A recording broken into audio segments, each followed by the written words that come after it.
سلام، امیدوارم حالتون خوب باشه. سوال این بار از کارت های تاروت این هست که شما همین موقع سال آینده کجا خواهید بود.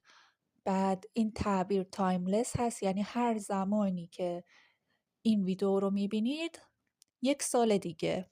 خب اولین کارت 6 جام هست که یک تاریخچه احساسی رو نشون میده، مکانی که از اون خاطره ای دارید، یک مکان نوستالژیک. پس این به این معناست که مکان جدیدی نیست، شما به یک مکان بر میگردید.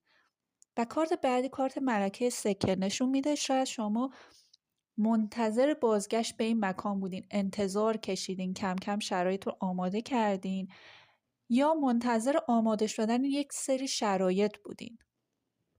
دو سکه نشون میده شما با یک انتخاب روبرو میشید.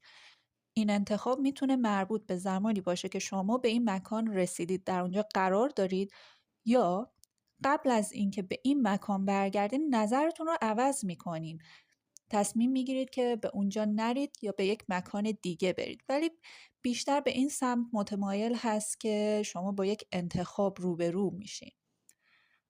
و از نظر من تعبیر کارت ها بهتره که شخصی سازی شده باشه.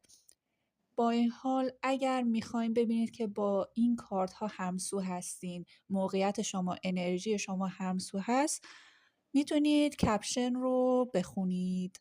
ممنون. تا تعبیر بعدی.